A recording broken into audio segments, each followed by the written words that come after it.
Most people think power is loud. They think the person screaming the loudest is the one in control. But in the world of the originals, power doesn't scream. It whispers. It articulates. It waits. Elijah Mikaelson is the embodiment of the noble predator. He can walk into a room of hybrid killers and command absolute silence without ever straining his vocal cords. If you want to command the same level of respect, you need to understand that your voice isn't just a tool for communication. It is a weapon of psychological warfare. Here is how Elijah Mikaelson speaks without ever raising his voice. Rule number 1, mastery of the low volume threshold. Watch any scene with Elijah. He speaks at a volume that is just slightly lower than the ambient noise of the room. This is a deliberate power move. When you speak loudly, you are seeking attention. You are performing for the audience. When you speak softly, you force the audience to lean into you. You make them work to hear your message. This immediately shifts the power dynamic. By lowering your volume, you signal that you are entirely comfortable with the silence. You aren't afraid of being ignored because you know that what you have to say is too important to miss. To do this, speak from your diaphragm, not your throat. Keep the pitch low and the resonance deep. It's not a whisper, it's a controlled, pressurized stream of air. Rule number 2, the art of the pregnant pause. Elijah never rushes to finish a sentence. In fact, his power often lies in the gaps between his words. Most people talk fast because they are afraid of being interrupted. They feel they have to earn their time in the conversation. Elijah knows the time belongs to him. By using long, calculated pauses, he builds tension. He allows his last point to breathe and sink into the listener's mind.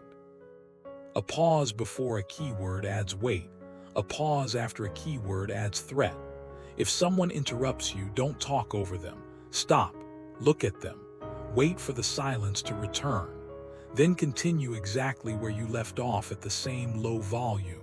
That is true dominance. Rule number 3, surgical precision and articulation. Slang, filler words, and ums are signs of a cluttered mind. Elijah speaks with Victorian precision. He pronounces every consonant. He treats words like expensive jewelry. He doesn't throw them away. When you mumble, you look like you're hiding. When you use like or you know, you look like you're seeking validation. To speak like the noble stag, you must eliminate all verbal clutter. Use shorter sentences. Choose the exact word you mean. When your speech is precise, people assume your actions are precise. They begin to fear what you might do because your voice suggests you have everything under perfect control.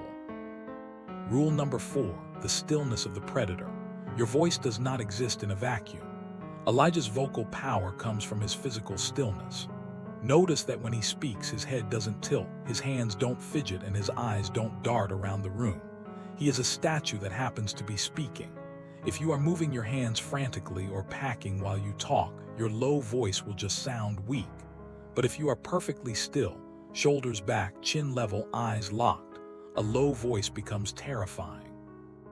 It suggests that you are conserving all your energy for one single, decisive action. Use your eyes to hold the person's gaze. If you look away, you lose the vocal tether you've created. Rule number 5, emotional detachment. The moment you get angry, you lose. The moment your voice cracks with emotion, you've handed the power to your opponent. Elijah can be threatening to rip someone's heart out, but he will say it with the same tone he uses to order a glass of scotch. This is cognitive dissonance. When your words are violent or intense, but your voice is calm and polite, it creates a massive amount of psychological pressure on the listener. They don't know how to react because you aren't giving them an emotional cue. By staying emotionally detached, you remain unpredictable. And in any confrontation, the most unpredictable person in the room is the one in charge. Rule number 6, the drop at the end of sentences. Listen to the melody of Elijah's voice. Most people have upspeak. Their pitch goes up at the end of a sentence, making it sound like a question. This signals submission. Elijah does the opposite. His pitch drops at the end of every statement. This makes everything he says sound like an objective fact, a command, or a final judgment. There is no room for debate. When you drop your pitch at the end of a sentence, you are closing the thought. You are signaling that the conversation happens on your terms. If you apply these rules, you will notice a shift in how people treat you.